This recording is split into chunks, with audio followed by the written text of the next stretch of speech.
professeurs étaient également nos enseignants, c'est plus simple. Notre école biblique, frères et sœurs, ouvre donc ses portes aujourd'hui. Elle marque en quelque sorte l'anniversaire, puisqu'il y a maintenant 51 ans, où pour la première fois, l'école biblique a ouvert ses portes dans le petit village de Vichois, quelques kilomètres. Il y avait à cette époque quelques élèves, dont la plupart étaient d'âge très basse, entre 15 ans et 16 ans, d'autres un peu plus âgés. Et puis, c'était une aventure de la foi, puisque si on avait écouté les pasteurs Gradji, pour eux, il n'y avait pas de ministère chez les gitans. Eh bien, ces braves pasteurs, avec tout le respect qu'on leur doit, ils se sont terriblement trompés. Parce que, voyez-vous, 50 ans plus tard, on dépasse les 200 élèves. Et non seulement on dépasse les 200 élèves, on pourrait en avoir largement le triple, mais manque de place, on est obligé de restreindre. Ce qui veut dire que vous, qui avez le bonheur d'avoir envoyé un de vos jeunes dans ces classes, remerciez Dieu de ce privilège qui est le vôtre.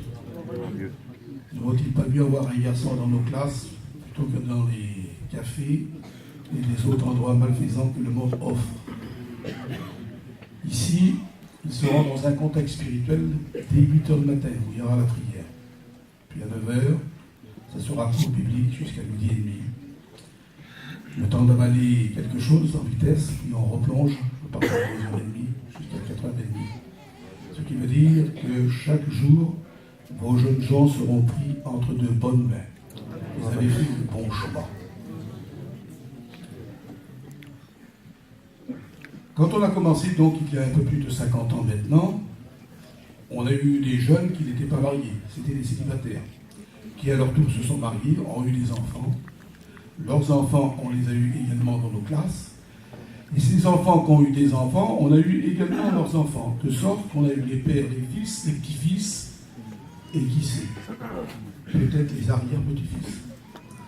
Autrement dit, 3 générations viennent de passer, et les frères de l'enseignement, petit groupe de frères qui se restreignent, vieillissants, mais qui sont toujours là. Amen. Je me réjouis beaucoup de pouvoir entamer cette nouvelle session et j'éprouve une certaine tristesse à l'intérieur de mon cœur pour quelqu'un qui est absent.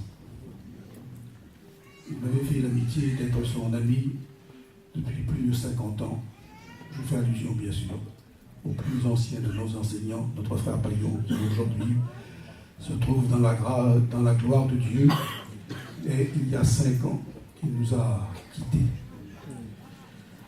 Aussi, je voudrais faire cette recommandation à ceux qui vont partir comme candidats. Autrement dit, vous, 2e année.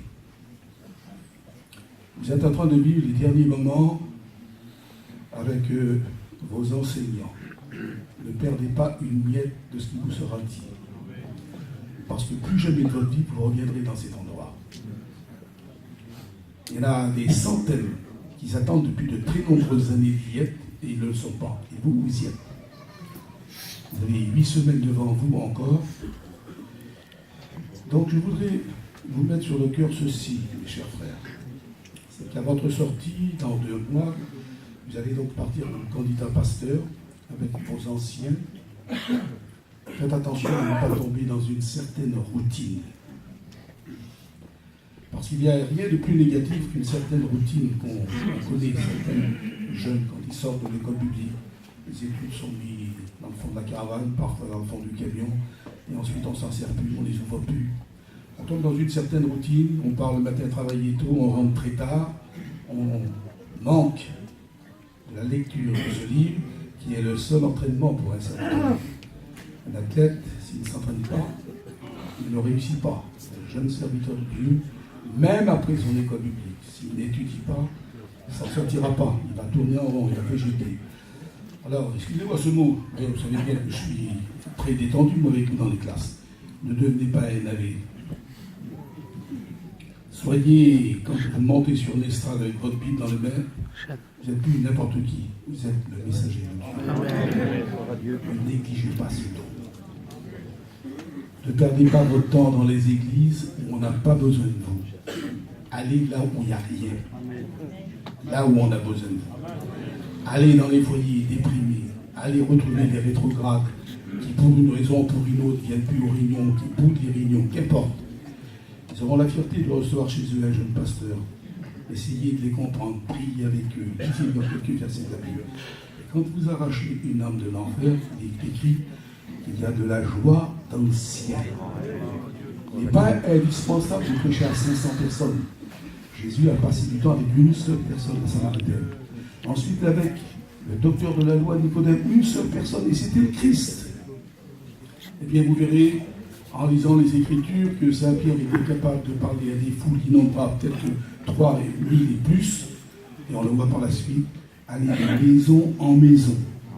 Alors, suivez ce conseil qui est bon.